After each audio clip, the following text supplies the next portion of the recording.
Japan was not built by honor, it was built by control. Control of land, control of food, control of fear. Samurai did not rise by chance. Ninja were not born from shadows. They were created by a system that rewarded violence and collapsed when it could no longer contain it. Subscribe to Fragments of History if you want history without myths, without heroes, and without comfort. Leave a like if you want more stories like this. And comment below, ninja or samurai, because this is not the Japan you were taught. The archipelago we call Japan was not always a nation. For centuries it was something harsher and more fragmented, scattered islands where mountains cut territories apart and the sea enforced distance. There was no central authority, no unified identity. No center to pull the edges inward, only land divided by geography and bound by nothing. Each valley, each coastal strip, each river basin developed on its own. Communities formed around whatever the ground allowed. Fishing villages lived by tides and storms. Mountain farmers lived by thin soil and short seasons. Hunters moved through forests that others never entered. Distance wasn't measured in miles. It was measured in whether you could reach the next world at all. Isolation didn't just separate people, it shaped them into different cultures that shared almost nothing but proximity. Dialects drifted, traditions split. Sacred places in one region were unknown in the next. The idea of Japanese could not exist yet, because there was no structure large enough to hold it. Identity stayed local, immediate, tribal. Authority, when it appeared, was personal and temporary. A village might follow an elder because experience kept people alive. A fishing community might defer to whoever read the water best. But this was not government. It was practical obedience, and it lasted only as long as it worked. When that person died, weakened, or failed, the shape of power collapsed with them. Leadership was not inherited. It was used up. There were no laws that stretched beyond sight, no codes for strangers. Justice stayed inside the group that suffered the problem. Disputes were settled through consensus, pressure, intimidation, sometimes violence. But even violence was contained. It flared and ended. It didn't spread far because there was no system to carry it outward. Fighting existed, but it was reactive, a response to theft, a boundary crossed, a bad season that pushed one community into another's land.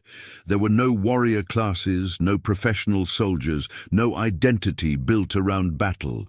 People fought because they had to, and then they went back to surviving. No one romanticized it. No one called it destiny. Survival was the only organizing principle.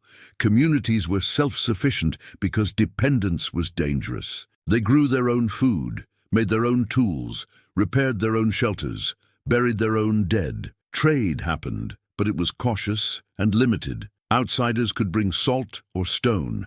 Outsiders could also bring hunger, disease, or raids. The land provided or it didn't.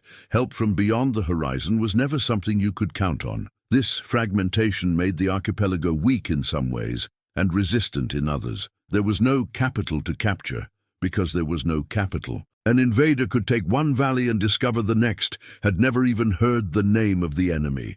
Resistance wasn't coordinated, but it was constant. Every community defended itself. Total conquest was nearly impossible, not because there was unity, but because there was no single body to kill.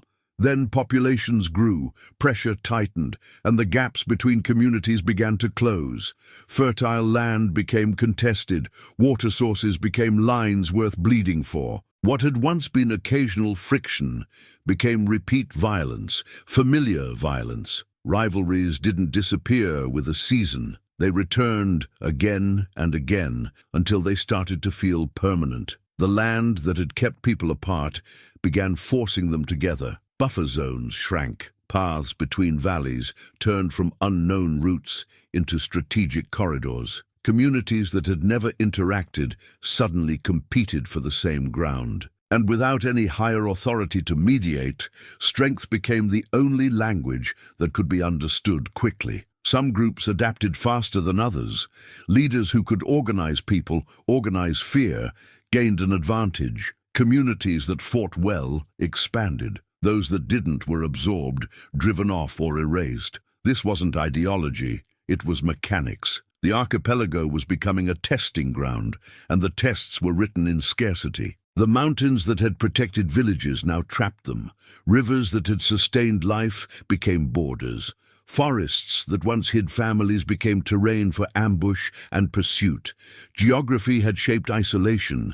Now it began shaping conflict.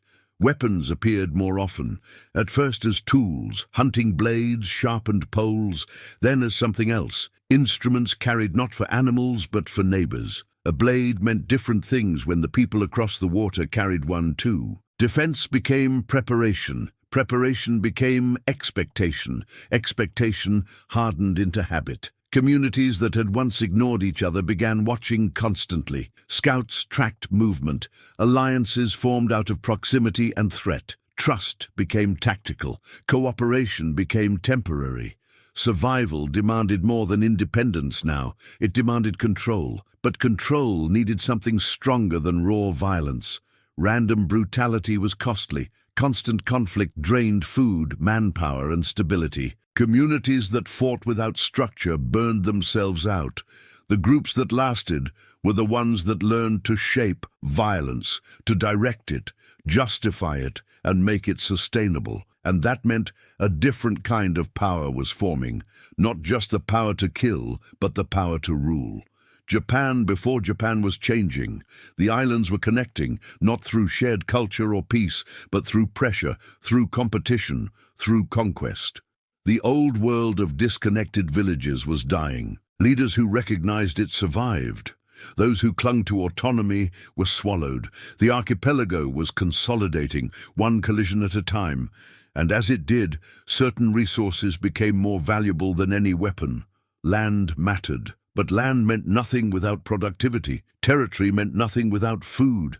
And in ancient Japan, one crop carried more weight than any oath or blade: rice. The communities that controlled rice paddies held a kind of power swords could not replace. You could kill a warrior, but you couldn't kill hunger. You could seize a village, but you couldn't keep it without feeding it. Force was temporary. Food was permanent. Japan was no longer a scattered patchwork surviving on whatever each valley could provide.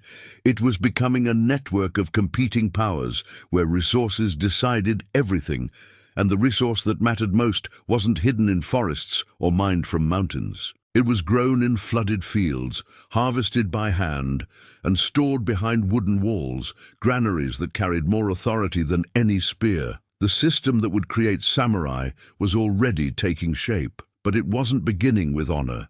It wasn't beginning with tradition. It wasn't beginning with the sword.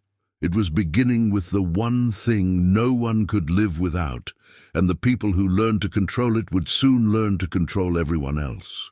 Rice was not just food in ancient Japan. It was survival compressed into grain, labor, time, and the thin line between a village that endured and one that vanished. Without rice, nothing else mattered. No courage, no tradition, no weapon could replace it. Communities lived or died by the harvest, but rice was never simple. It demanded engineering as much as farming. Fields had to be flooded, drained, and kept at exact levels. Irrigation channels needed constant repair. Terraces cut into hillsides had to hold water without breaking apart. This was not work for a single family. It required coordination, planning, and collective discipline. And whoever organized that labor controlled the harvest. Whoever controlled the harvest controlled everything. This was power at its most basic, not dramatic, not visible, but absolute. A leader who managed rice production could feed hundreds. A leader who failed didn't just lose status, they condemned people to starvation. In a world without safety nets, famine was not a disaster, it was a sentence. Communities learned quickly that rice was not evenly distributed. Some valleys had deeper soil, some regions received reliable rain, some villages sat beside rivers that made irrigation easier. Geography created inequality. Inequality created hierarchy. The places with surplus gained leverage over the places without it. Trade began, but it was never neutral. A village with extra rice could demand almost anything in exchange: labor, materials, obedience. Communities that struggled became dependent on communities that thrived. Dependence became subordination. Subordination became control. Tribute systems emerged from this imbalance as if they were inevitable. Stronger communities demanded payment from weaker ones. But payment wasn't coin, it wasn't metal, it was rice. Grain moved from fields to storage, from villages to centers of authority. The flow of rice became a map of power. These demands were framed as protection, cooperation, shared stability. The reality was simpler. Refusal meant being cut off, and being cut off meant hunger. Resistance wasn't always met with immediate slaughter. Often it was met with isolation, slower, quieter, and just as lethal. Leaders who controlled distribution gained authority beyond respect. They held life itself. A good harvest, shared carefully, created loyalty. A bad harvest, hoarded, created panic. The same ruler could be remembered as a provider or cursed as a tyrant, depending on how they handled scarcity. A new kind of power structure took shape. Authority was no longer just physical dominance or personal charisma. It was logistics. It was calculation, how much each family needed to survive, how much could be stored, how much could be extracted without triggering revolt. Leadership became bureaucratic before bureaucracy had a name. Granaries became the true fortresses. Not because their walls were impenetrable, but because what they contained mattered more than anything an army could guard. A village could lose weapons and recover, lose its stored rice, and it collapsed within months. People began measuring strength not in fighters, but in storage. A granary that held 2 years of surplus was worth more than a dozen armed men, because those men still needed to eat. And if their food came from the storehouse, their loyalty came with it. Conflict changed shape. Raids were no longer only about territory or revenge. They were about taking rice. Burning fields before harvest became strategy. Destroying irrigation channels crippled an enemy without a pitched battle. Hunger became a weapon that required no forge, no banner, no speech, only time. Famine was not always natural. It could be engineered. Leaders seeking expansion cut trade routes. They demanded tributes beyond what a community could give. When that community failed, the failure became justification, intervention, takeover, absorption, framed as rescue. Power didn't always arrive screaming. Sometimes it arrived with an empty bowl. The people trapped inside these systems understood, but understanding didn't create options. Refuse and starve, resist and watch your paddies burn, comply and hope the next season is kinder. Most complied, because compliance at least kept a chance of life. Rebellions did happen, but they followed a pattern. They erupted during bad harvests, when there was nothing left to lose, when tribute exceeded reality, when leaders hoarded while children thinned. Desperation, not ideology, drove resistance, and those uprisings rarely lasted. A starving population could not sustain prolonged conflict. It lacked energy, supplies, coordination. Most revolts were crushed not by brilliant tactics, but by endurance. The side with food outlasted the side without. Control didn't always need better weapons, it needed fuller storehouses. Leaders learned the lesson and refined it. Violence did not have to be constant. Access to food did. Armies were useful, but granaries were essential. Soldiers could be inspired, threatened or bought, yet every soldier still needed to eat. And whoever controlled the rice controlled the soldier. The system fed itself. Communities with surplus supported more people. More people meant more labor to expand rice cultivation. More cultivation meant more surplus. More surplus meant higher tribute. Higher tribute meant deeper control. Power grew the way rice grew, slowly, repeatedly, and relentlessly. Japan's emerging hierarchies were not built on conquest alone. They were built on agriculture, storage, distribution.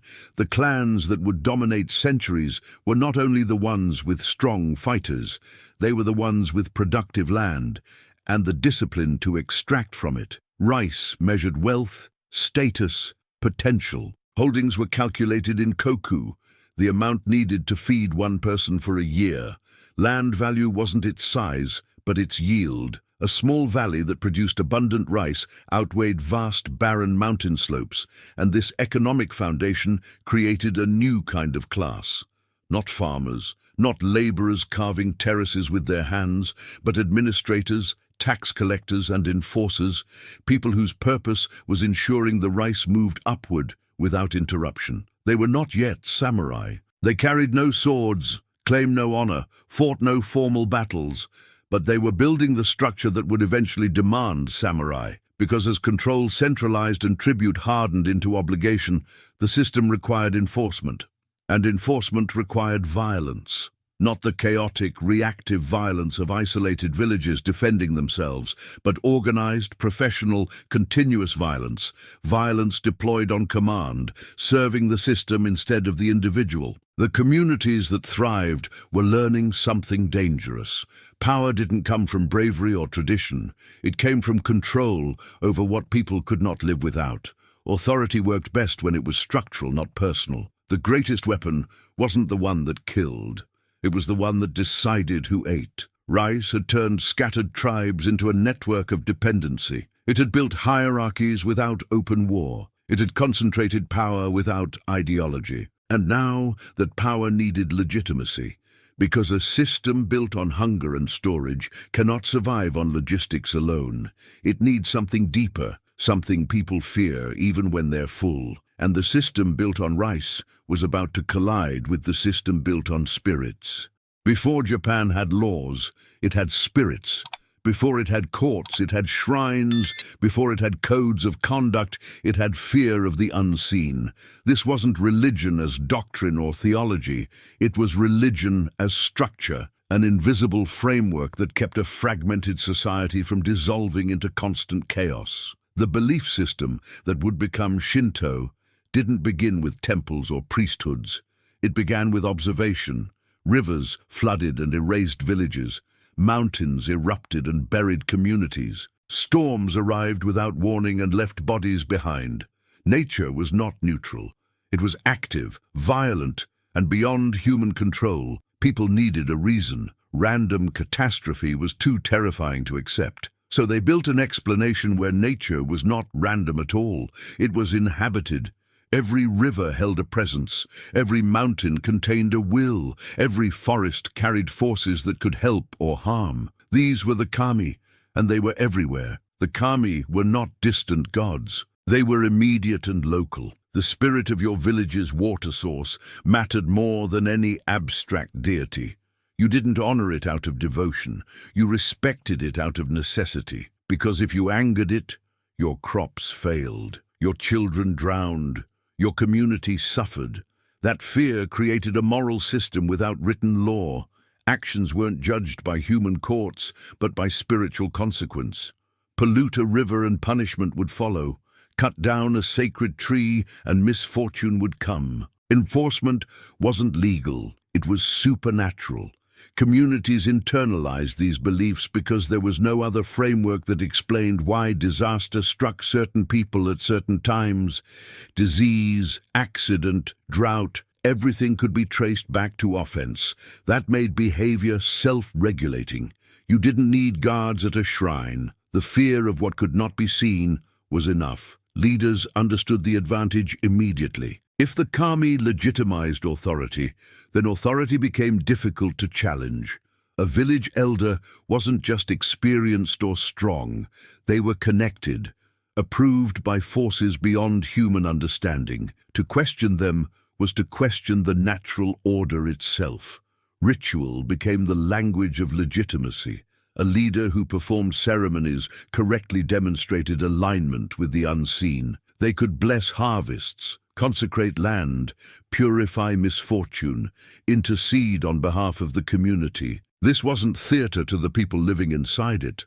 They believed these rites worked, and belief made them real in every way that mattered. This spiritual framework also restrained violence. Killing wasn't only harm, it was pollution. Blood spilled on sacred ground risked contamination that could curse an entire settlement. Fighting near shrines invited disaster. Violence wasn't impossible, but it was constrained by fear of consequences that no human could control. Communities that fought too often gained a reputation for spiritual impurity.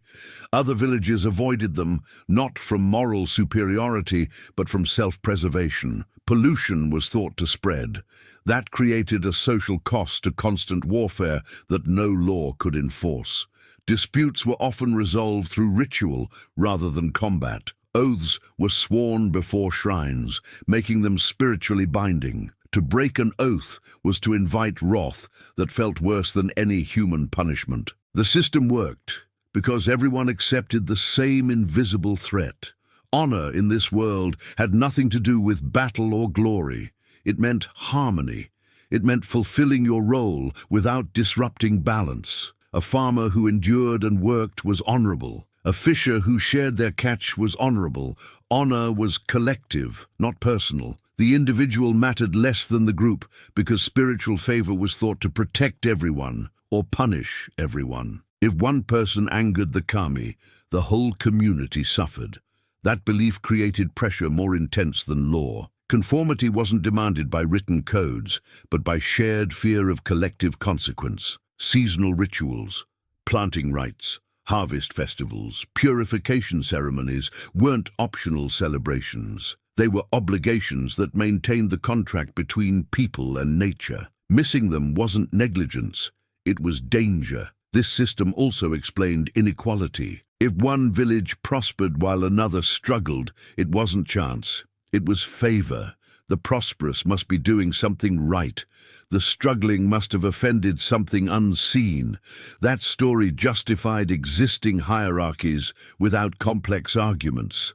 Power looked like spiritual approval, and as rice became centralized, spiritual access followed. Leaders who controlled food increasingly controlled ritual as well. When ceremonies happened, who participated, how they were performed. Economics and belief fused into a single mechanism of obedience. You depended on leadership to eat, and you depended on leadership to remain spiritually safe. But the merger created tension. As populations grew and resources tightened, spiritual explanations began to crack under pressure. Why would the kami favor one village over another if both performed the same rites? Why did good harvests go to leaders who hoarded rice while faithful communities starved? Those questions were dangerous. They didn't attack a ruler directly. They undermined the entire framework. If spiritual favor no longer matched behavior, then the kami were either unjust or irrelevant. Either option destabilized everything. Leaders could not allow doubt to spread, so the spiritual story expanded. The kami had reasons humans couldn't grasp. Suffering might be a test. Spiritual debt might carry across generations. Explanations multiplied, but their purpose stayed the same. Protect belief, protect order. And as that happened, violence began to change meaning. What had once been pollution started to be reframed as necessity. Protecting the community wasn't only practical, it became sacred duty. Defending rice stores meant defending the spiritual contract itself. Fighting for a leader became fighting for the kami's chosen representative. The line blurred. Spiritual service on one side, organized violence on the other. Communities that once avoided conflict out of fear began to accept conflict as obligation. Defense became sacred. Loyalty became devotion. Warfare was being moralized, quietly, almost invisibly, until it felt natural. This shift was subtle, and it was profound. The kami had once limited violence through fear. Now they were being used to justify it. The same spirits that restrained communities were being invoked to make them militant. Religion wasn't only controlling behavior anymore, it was directing it. But the old beliefs did not vanish. They remained beside the new interpretations, creating contradictions people couldn't resolve. Was violence pollution or duty? Was the individual dangerous or necessary? Was harmony the highest value or loyalty? Even spiritual authority began to compete. What one region treated as sacred, another saw as offensive. The local, uncontested kami of earlier generations became contested symbols as power widened. And competition, sooner or later, demands resolution. Now the systems were colliding. Rice creating economic hierarchy, spirits creating moral hierarchy. Communities needed both food and legitimacy. Leaders who could provide both gained a power deeper than any harvest. But that kind of power could not remain temporary. It required permanence, structures that outlasted a single lifetime, bonds that didn't dissolve when one leader died, authority that could be inherited, protected, expanded. A form of power that could claim land, control rice, and speak for the unseen across generations. Japan was moving beyond scattered villages, not a nation, not yet, but a network of obligations that needed formalization. It needed inheritance. It needed clans, and clans needed something the old world had never required, a reason to last forever. Leadership had always been temporary. An elder led until they died. A capable organizer guided a community until someone stronger appeared. Authority was personal, earned through usefulness, and it dissolved with the individual. But as rice consolidated and spirits legitimized rule, something changed. Leaders began to ask a new question, one that had never mattered before. Why should power end with me? The answer was simple. It shouldn't, and it didn't have to. At first, the shift looked harmless. A leader's son helped oversee rice distribution. A daughter learned the rituals. When the leader died, the transition felt smooth because the replacement already understood the system. Communities accepted it because disruption was dangerous. Continuity meant full granaries. Continuity meant stability. Then continuity became expectation. Expectation became tradition. Tradition became requirement. Within generations, leadership stopped being about ability and became about blood. You led because your father led. Your father led because his father led. The chain extended backward, and with every link, it grew harder to break. Power began to feel like something that belonged to a family, not a person. Land followed the same pattern. A family that managed certain rice paddies began to claim them, not temporarily, not season by season, but permanently. The fields became theirs across generations. Others still worked the land, but the harvest belonged to the family that claimed ownership. This wasn't always seized by open violence. It became true through repetition, through acceptance, through the slow hardening of habit into law. Wealth stopped being what you produced. It became what you controlled. A family could be absent, incompetent, even useless, yet if they held productive land, they remained powerful. Meanwhile, the families who bent over those same fields every day owned nothing. The separation between labor and ownership created something that didn't fade with time. It created a permanent underclass. Status became measurable. The size and yield of your rice paddies determined your position in the emerging hierarchy. Families with vast holdings commanded resources and obedience. Families with little land had little voice. Geography had created inequality. Inheritance made it eternal. These land-holding bloodlines became clans, not just extended families, but political units. A clan was everyone connected by blood or marriage who shared claim to the same territory. They had collective interests, collective enemies, collective survival strategies.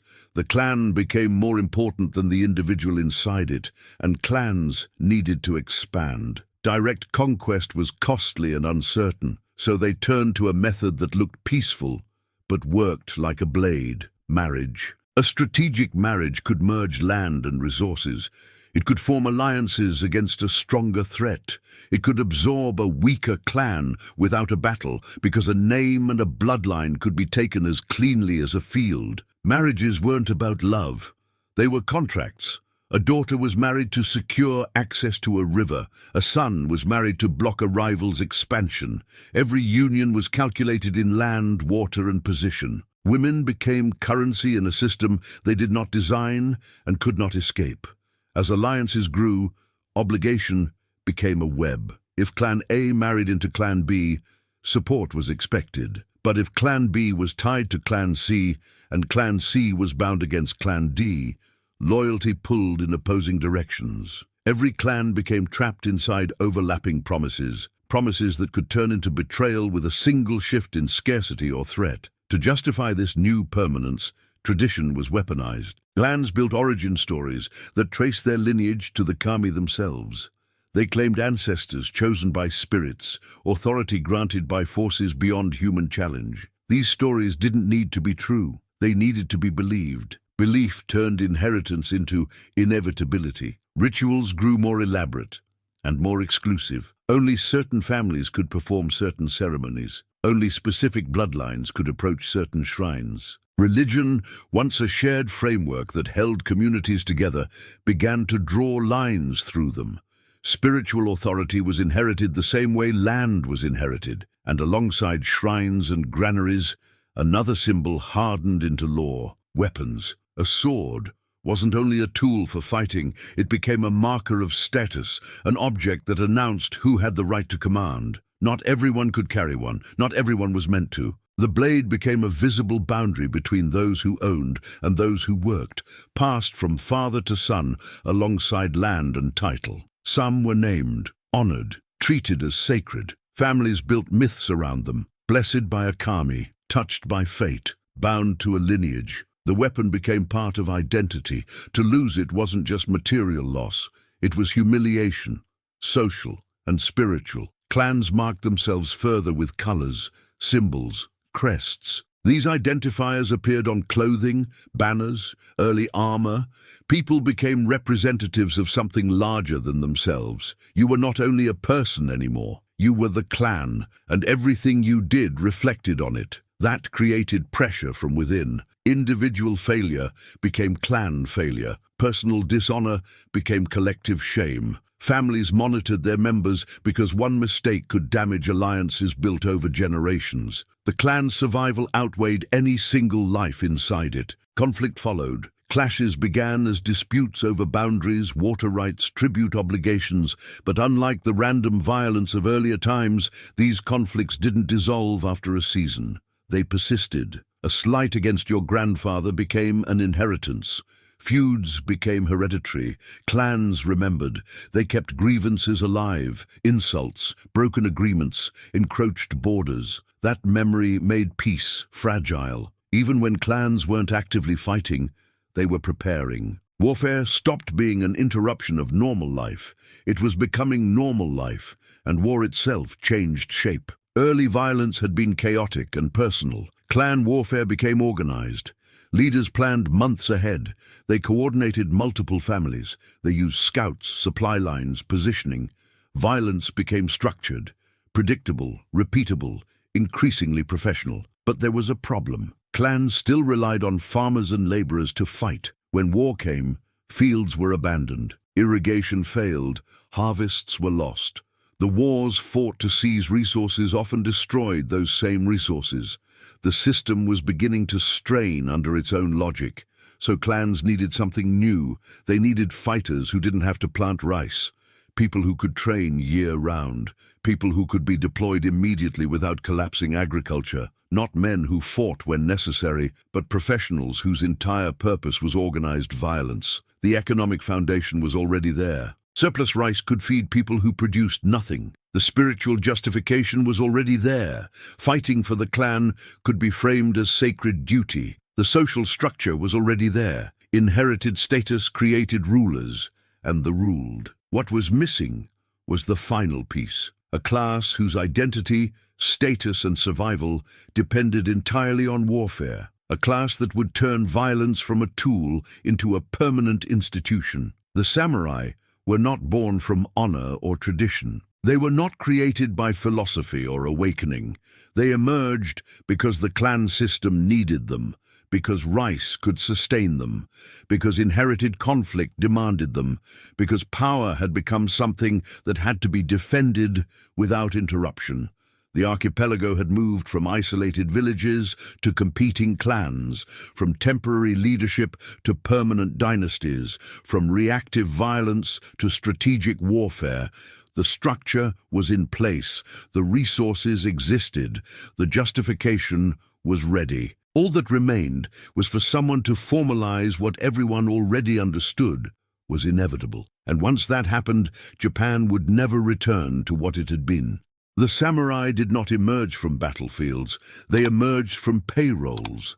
They weren't born from warrior spirit or ancient tradition. They were created because clans needed permanent security and had the surplus to fund it. What began as practical necessity hardened into a social class that would define Japan for centuries. Clans faced a problem that never went away. Farmers made poor soldiers, not because they lacked courage, but because they lacked time. A farmer called to fight had to abandon the fields. If he survived, he returned to dead crops and a lost harvest. Warfare didn't just cost lives. It threatened the rice that funded everything. The solution was simple. Pay people to fight so farmers could farm. Surplus made it possible. A clan with full storehouses could feed warriors year-round. Those warriors could train constantly, respond immediately, and fight without collapsing agricultural production. It was efficient. It was logical. And once it started, it couldn't be reversed. The first professional fighters weren't called samurai. They were armed retainers, men given rice stipends in exchange for service. They lived close to the clan's leadership, trained together, and waited. There was no philosophy yet, no code, just a job paid in food and status. But employment created dependency. A professional warrior owned no land, grew no rice, produced nothing except violence. His survival depended on the lord who fed him. That dependency produced loyalty, not through ideals, but through hunger. Serve your clan, and you live. Lose your clan, and you starve. Clans formalized it with oaths. A warrior swore service. A lord promised protection and payment. These weren't spiritual vows, they were contracts. Break your oath, lose your stipend. Fail in battle, lose your position. The relationship was transactional long before it became sacred, and that transaction reshaped loyalty itself. Before, loyalty was tied to community, to the unseen, to survival as a shared obligation. Now it became personal and specific. You were loyal to the man who paid you. His enemies became your enemies regardless of reason. His ambitions became your purpose regardless of morality. Violence became specialized. Farmers fought with whatever was available, clumsy and desperate. Professionals trained daily with refined tools. They practiced formations, timing, coordination. They studied what worked and repeated it until it became instinct.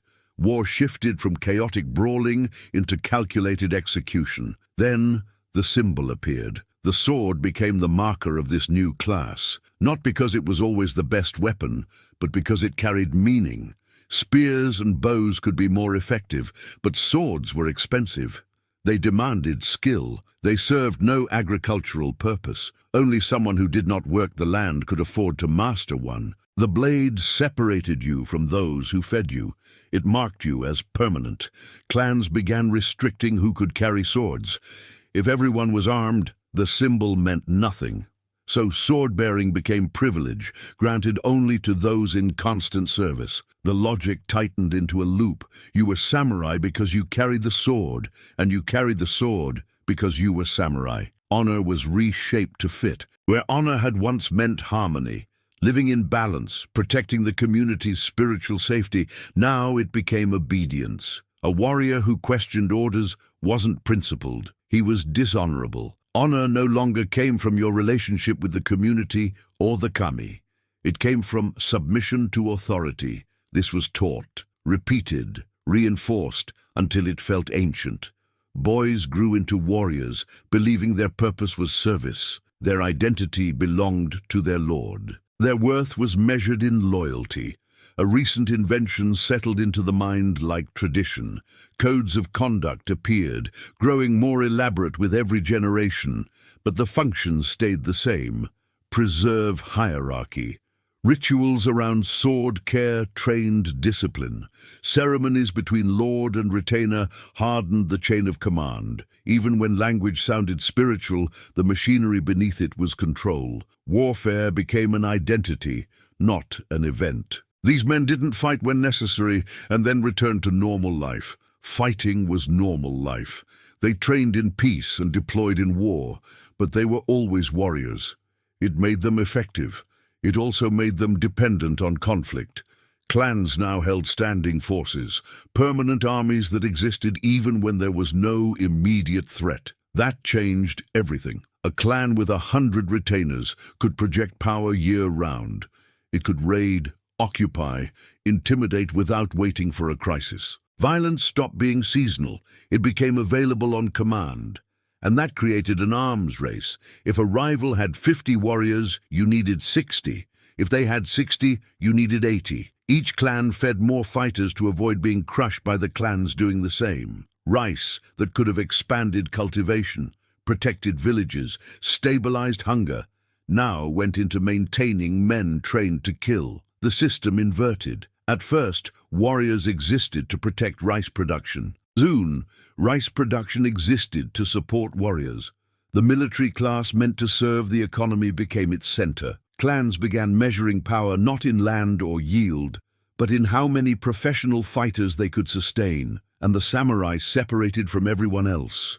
They lived apart, married within their class, developed customs that marked them as distinct. They learned to see themselves as fundamentally different from farmers, merchants, and laborers, not only higher in status, but different in nature. The warrior class, the supported. This separation hardened into law and custom. Samurai held rights, others did not. They received different punishments for the same crimes.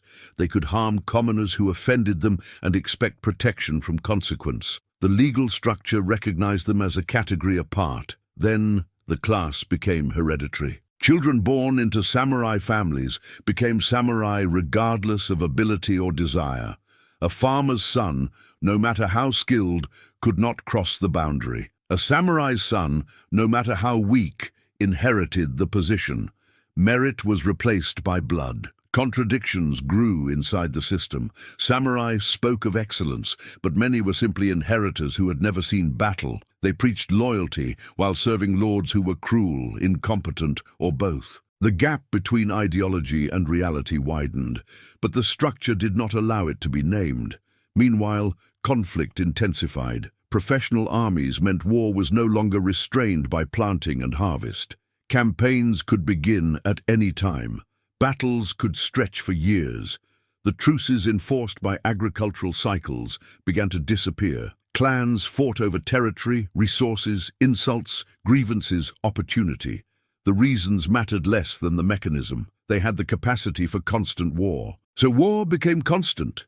Samurai thrived inside that reality. Conflict gave them purpose, prestige, advancement. A warrior who proved himself gained rewards. Peace offered nothing, and that created a class whose interests pulled against stability. They needed war to matter. Clan leaders understood the danger, but they were trapped. Their power depended on their warriors. Their warriors thrived on the conflict that weakened the clan. They had built a force so effective it was becoming difficult to govern. The tool was becoming the master. Japan locked into a cycle. Clans needed samurai for security. Samurai needed war for purpose. War demanded more samurai to win. More samurai demanded more rice. More rice demanded deeper control. Deeper control demanded more samurai. The system fed itself, growing larger and more violent with every generation, but not everyone lived inside it. In the mountains and in isolated regions, communities existed beyond clan reach. They had no lords, paid no tribute, answered to no samurai. They remained autonomous in ways the rest of the archipelago had forgotten. And autonomy, inside a world built on control, was about to become the most dangerous thing imaginable. While clans consolidated power in fertile valleys, some regions remained untouched, not because they were protected or unreachable, but because they weren't worth the effort. Mountainous terrain, poor soil, slopes too steep for paddies, communities that produced little surplus. These places held nothing the clans wanted, so the clans left them alone. That neglect created something rare, freedom. In these regions, communities developed without lords, without samurai, without tribute. They weren't rebelling against authority, they simply lived outside it. Their isolation wasn't ideological, it was geographical. The same mountains that made them poor also made them autonomous. They survived through adaptation. Rice monoculture was impossible, so they diversified, hunting, foraging, growing what the land allowed, trading when they could. Survival demanded flexibility, not specialization. Self-sufficiency, not dependence. Their social structures reflected that. Power stayed decentralized because there was no surplus to justify permanent rule. Leadership remained temporary and task-specific. The skilled tracker led hunts. The one who knew plants led gathering. Authority shifted with need, not bloodline. That made them weaker in open confrontation, but stubbornly resistant to absorption. A clan could invade a valley and claim it. But what did occupation mean in a place with no central authority to surrender? No lord to depose, no storehouses to seize, no machinery of control to take over. You could not conquer people who had nothing to hand you, but isolation was never total. These mountain communities still brushed against the clan-controlled lowlands. They traded, traveled, sheltered relatives, passed through market towns, listened to rumors they weren't supposed to hear, and exposure taught them how the system worked, how it thought, where it was blind, how it could be avoided. Information became their most valuable resource. Know which clans were fighting, and you could trade with both. Know when tribute collectors moved, and you could vanish before they arrived. Know who controlled which roads this month, and you could cross safely or walk into a patrol and disappear forever. Gathering that information required skills the lowlands had begun to forget. You had to move through controlled territory without being noticed, to observe without being seen, to blend into spaces where you didn't belong. These weren't military techniques at first, they were survival. But survival and warfare were starting to overlap. Eventually, the clans noticed the autonomous regions as a problem, not a battlefield threat. They lacked numbers and organization, but an alternative. A place where the clan system didn't reach, where people lived without lords, without samurai, without the structure that made control feel natural. Some clans tried to extend authority into the mountains. They sent samurai to impose order, establish tribute, make the highlands legible to power. Most efforts failed. Samurai trained for open battle were clumsy in steep terrain against people who disappeared before confrontation could begin. The mountain communities learned quickly. Direct resistance was suicide. Avoidance was viable. If samurai came, you vanished into the ridges. They could burn empty buildings. They could shout proclamations at abandoned doorways. It changed nothing. They couldn't occupy what they couldn't hold, and they couldn't hold land they didn't understand.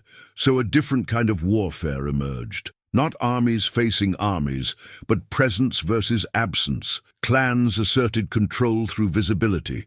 Banners, armor, declarations. The mountain communities answered with invisibility. They were there, then they weren't. They resisted without fighting, because fighting was exactly what the system wanted. But invisibility required infrastructure, hideouts, supply caches, escape routes, and above all, intelligence. You had to know where the samurai were before the samurai knew where you were. Information had to move faster than troops could. Over time, these systems became deliberate. Lookout points, signals, couriers, trusted merchants in lowland markets, farmers who hid refugees, paths that slipped between patrols. What had once been informal cooperation sharpened into structured survival. It still wasn't rebellion. They weren't trying to overthrow the clans. They were trying to remain unowned. But the clan system couldn't tolerate outside. Autonomy challenged the core assumption that every person belonged to someone, every field was claimed, every village was part of hierarchy. Existence without submission was a contradiction the system couldn't leave alone. Clans began hiring guides from the autonomous regions, people who knew the terrain and could navigate it. But these guides often served multiple clans at once, trading knowledge selectively, playing sides when it kept their communities safe. Loyalty in the mountains wasn't purchased with rice stipends. It was conditional, temporary, strategic. Some individuals from these regions found employment as scouts, couriers, and intelligence gatherers. They weren't samurai, no birthright, no ideology, no status. But they had skills samurai lacked. They could infiltrate, observe, and return without leaving a footprint. Clans began to value that. A samurai could win a battle if you knew where the enemy was, what strength he carried, what he planned next. Intelligence decided conflicts before blades met. The invisible workers became as important as the visible warriors. A market formed around information. Communities that could provide it gained leverage. They traded intelligence for protection, resources, or simply to be left alone. What the clans wanted from them wasn't tribute, it was knowledge. And the techniques refined over generations of avoiding control began to harden into tools of war. Stealth, disguise, infiltration, sabotage. Skills developed to survive the system were now used to move through it, through its cracks, around its walls, beneath its gaze. The people who practiced them had no single name at first. They were simply the ones who could do what samurai could not. But an identity was forming. Not a class like the samurai, but a function. They were the ones who operated outside the visible order, who lived in the gaps, who moved between authority and autonomy, where banners didn't reach and law couldn't follow. Clans tried to formalize these relationships, to bind them with contracts and oaths, the way they bound samurai. It never held the same way. These operatives came from communities that had survived without lords. They always had an exit. They could always return to the mountains. That made them dangerous in a different way. A samurai's loyalty was structural. Break it, and he lost everything. But someone from the autonomous regions had alternatives. Service was transactional. It lasted only as long as it benefited them. Clans began to fear what they were using. They hired experts in infiltration and deception to strike enemies. But those same skills could be turned inward. How do you defend against someone trained to bypass defenses?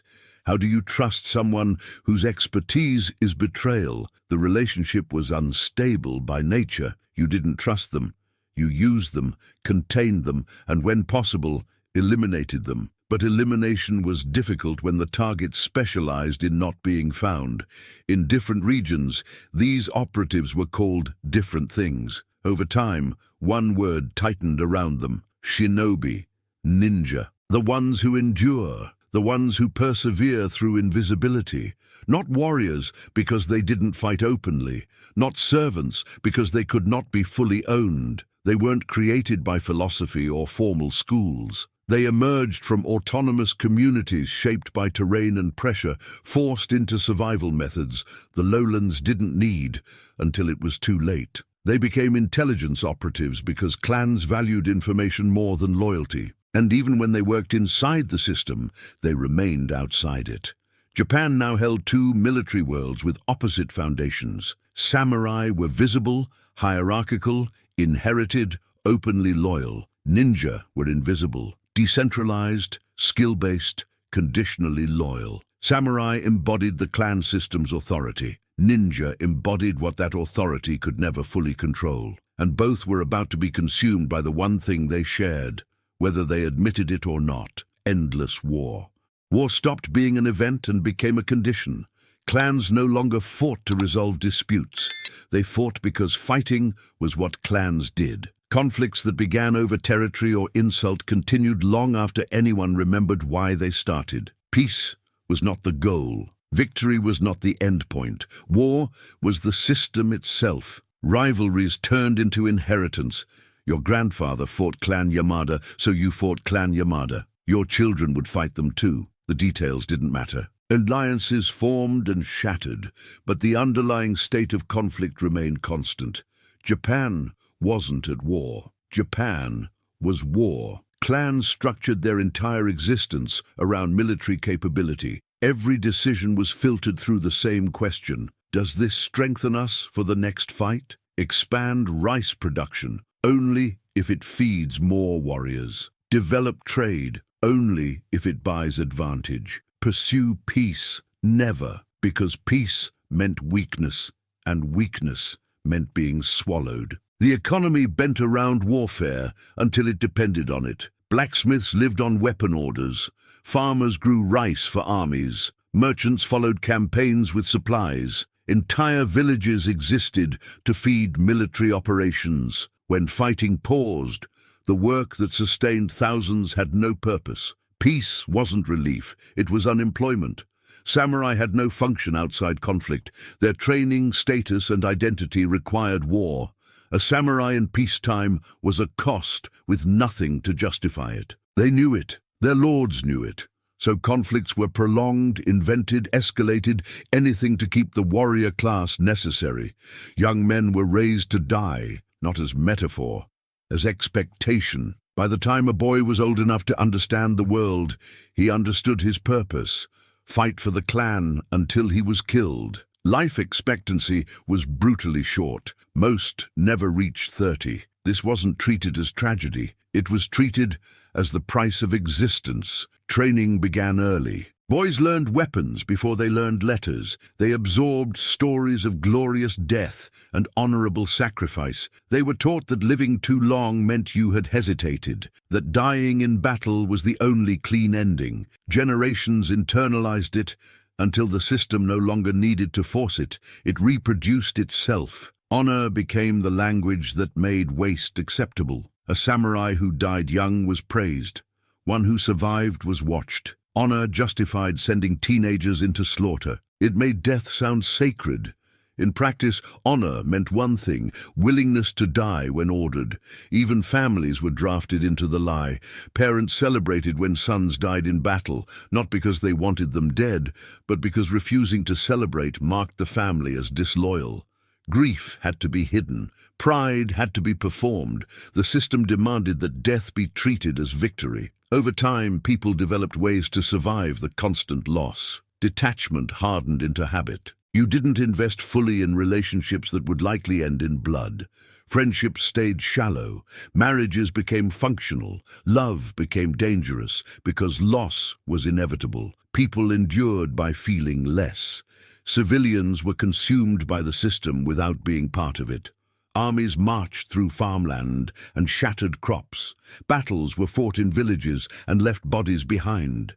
Tribute demands rose to fund expanding forces. The population paid for wars it had no stake in and no control over. Famine became routine, not only because harvests failed, but because harvests were redirected. Rice moved to feed armies while farmers starved beside the fields they had planted. This wasn't accident. It was policy. Clans didn't try to minimize civilian suffering. Burning enemy villages was standard. Killing farmers weakened enemy rice production. Non-combatants weren't always collateral. They were targets, because starving an enemy was cheaper than fighting them. Suffering became a weapon. The population accepted it because there was no alternative. Rebellion meant execution. Desertion meant death. Complaint meant punishment. Endurance was the only option. War became like weather, destructive, uncontrollable, guaranteed to return. Ninja were trapped in the same cycle despite their different origin. Clans hired them for intelligence and sabotage, paying in rice the same way they paid samurai. And as conflict spread, even the mountains felt it. Autonomy weakened when armies marched through your region every season. Independence meant little when the world around you was burning. Many resented their employment, but resentment didn't feed communities. They served clans they despised because the alternative was hunger. They preserved their homes by working for the system that threatened to erase those homes. The contradiction was unbearable, and it was inescapable. Some tried to play both sides, selling information, sabotaging employers while pretending loyalty. Clans expected it. They used operatives they didn't trust because even unreliable intelligence was better than blindness.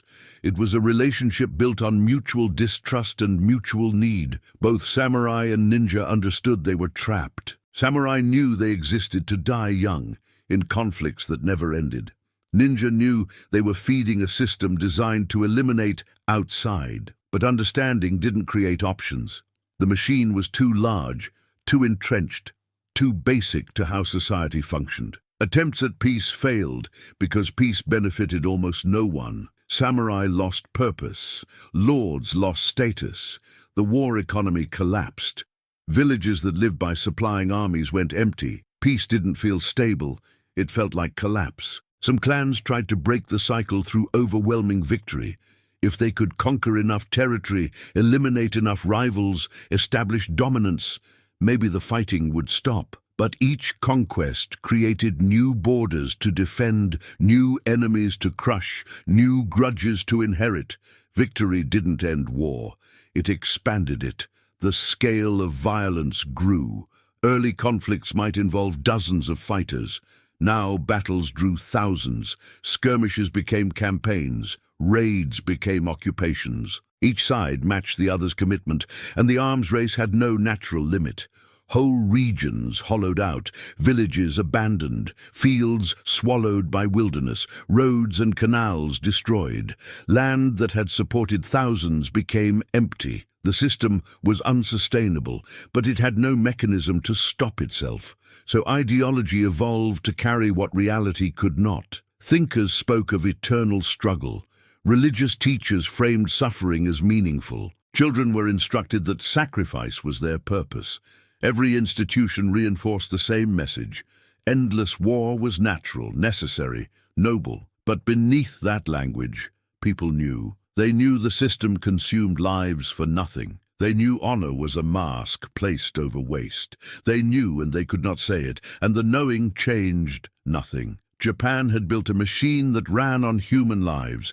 It processed boys into corpses, farmers into famine, and resources into ash. It had no purpose beyond continuation, and it could not stop, because stopping meant admitting there had never been a reason to start. Samurai were prisoners of the system that gave them status. Ninja were prisoners of the system that hunted autonomy. Civilians were prisoners of a structure that barely acknowledged them. Lords were prisoners of the power that defined them. Everyone was trapped. Everyone knew they were trapped, and the trap kept tightening until something fundamental changed. The change did not come from philosophy or enlightenment. It came from exhaustion. After centuries of constant warfare, Japan had consumed itself. The clans that remained were shadows of what they had been. Populations thinned, resources emptied. The system built on conflict finally ran out of everything except the will to continue. A few powerful clans saw what others refused to accept. Endless war was no longer sustainable, not morally, but mechanically. There was little left to fight over. Victory meant ruling ruins. The choice was no longer war versus peace. It was centralization or collapse. Centralization required something unthinkable, the end of clan autonomy. The forces that had defined Japan for generations would have to surrender independence to a single authority. This wasn't negotiated. It was imposed. The strongest powers forced the weaker into submission, not through the old rhythms of conquest, but through a new instrument of domination, bureaucratic control. A central government emerged and claimed authority over all clans, all territories, all people. It didn't ask for loyalty. It demanded obedience. It established laws that applied everywhere, replacing a patchwork of clan customs with uniform codes. It collected taxes directly, stripping away the tribute systems that had sustained local power. War was redefined. What had once been normal became criminal. Clans could no longer declare war on each other. Conflict required official approval, and approval did not come. Private armies became illegal. The warrior class that had been essential to clan power was suddenly a threat to the state. But the government couldn't simply erase the samurai. There were too many, and they were too trained, too armed, too embedded. So it did something more effective. It made them obsolete. Standing armies were disbanded. Samurai were required to register. Their movements were tracked. Their weapons were regulated. They remained privileged, but that privilege was no longer earned through service. It was granted by the state. Most had no function inside this new order. They had trained for warfare that was now prohibited. Their skills didn't fit a world built on paperwork and compliance. Some were absorbed as administrators, police, ceremonial guards. But those roles could not contain the sheer weight of the class. Thousands of trained warriors had nothing to do. Stipends continued, tied to former status, but the payments became increasingly symbolic. Many fell into poverty, while still technically holding rank. They were honored and starving at the same time, preserved as an image while their livelihood dissolved beneath them. The ninja faced a different kind of ending. Unlike samurai, they had no recognized status to protect them. They were defined by skills the new regime could not tolerate: stealth, infiltration, espionage, operating outside official channels. The centralized state declared them illegal. Not only their work, their existence. Laws prohibited teaching their methods, maintaining hidden networks, or acting as unregistered intelligence gatherers. Regions associated with producing them were monitored. Children were prevented from learning what their parents had mastered. The state was not ending a profession. It was erasing a culture. Some tried to continue underground, but the new government deployed something the clans never fully had: systematic surveillance, registries, informants, checkpoints, inspections, records that fix people to names, places, obligations. You could disappear from a clan. You could not disappear from bureaucracy. The few who survived did so by becoming something else. Some were absorbed as official agents, using their skills to hunt those who remained. Others abandoned the techniques entirely, dissolving into civilian life and never naming what they had been. The mountain communities that had shaped them were pulled into the national structure by force and documentation. Vigilance replaced violence as the primary tool of control. The government didn't need constant armies marching through farmland.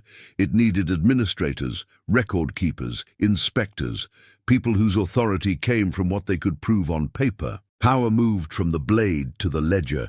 It was more efficient than war and less visibly cruel. Peace was imposed through administrative force, not because people chose peace, but because the mechanisms for war were dismantled. You couldn't fight without weapons. You couldn't organize without permission. You couldn't move without documentation. The structures that had enabled conflict were replaced with structures that made conflict nearly impossible. This peace was not celebrated. It was endured. People who had lived inside warfare found themselves in a world where the skills that mattered were literacy, obedience, patience. Former warriors became clerks. Communities once defined by military service learned to define themselves through compliance. To manage the transition, the government turned military traditions into symbols. Samurai still existed as a class, but their role became ceremonial. Swords remained, no longer tools of war, but markers of identity. Rituals continued. Commemorations of battles that would never be fought again. Martial practices survived, stripped of necessity, preserved as performance. This symbolic preservation served a purpose. It allowed former warriors to keep the shape of themselves while being emptied of function. They could believe they were still samurai while living under a system that had no need for samurai at all. The illusion of continuity masked the reality of revolution. The central government didn't destroy the old structures. It absorbed them. Clans remained, but as administrative units instead of autonomous powers. Samurai remained, but as bureaucrats instead of warriors. The forms stayed visible while the substance evaporated. And because the transformation unfolded gradually, many didn't recognize it at first. One day you served a clan, the next you served the government. The transition felt smooth because it was designed to be smooth. Resistance was contained before it could gather weight. Dissent was documented, isolated, punished. Some regions resisted, but they were neutralized. The state had resources no single clan could match. It had intelligence systems that made planning dangerous. It had the support of powers that chose cooperation over mutual destruction. Resistance wasn't heroic. It was obsolete. The old Japan, the Japan of autonomous clans, professional warriors, and endless war, did not end in a dramatic collapse. It ended in paperwork, in registries and regulations, in the slow realization that the world that had defined your life was gone and would not return. Former samurai taught their children to read rather than fight. Ninja families taught their children to forget what their ancestors had known. Communities built around war learned to build around something else. The transition was painful, disorienting, irreversible. The system that created samurai and ninja did not reform. It died. Rice still mattered, but it now served a centralized state instead of competing lords. Spiritual legitimacy remained, but it was redirected to stabilize bureaucracy rather than sanctify violence. Hierarchy survived, but its purpose shifted, from enforcing warfare to enforcing compliance. Within 2 generations, the old world became story. Children heard about samurai and ninja, but couldn't imagine the machinery that produced them. Reality turned into legend. Legend turned into entertainment. The truth faded, because remembering it offered no advantage. Japan had transformed from warring networks into a state, from violence into administration, from a culture shaped by death into one shaped by stability. The change was complete, total. It felt permanent. But nothing ends cleanly. Former warriors still walked the roads, stripped of purpose. Old grudges still smoldered, denied resolution. The skills accumulated over centuries still lived in memory, even when memory was forbidden to act. The question was never whether the old world was gone. It was whether anything truly dies, or whether it only learns how to wait. Samurai were not born from honor. Ninja were not born from darkness. They were created by a system built on land, food, fear, and control. And when that system changed, they disappeared. Because the most powerful weapon in ancient Japan was never the sword. It was the structure behind it. If you want to understand history beyond heroes and myths, subscribe to Fragments of History, because power never looks the way it's remembered.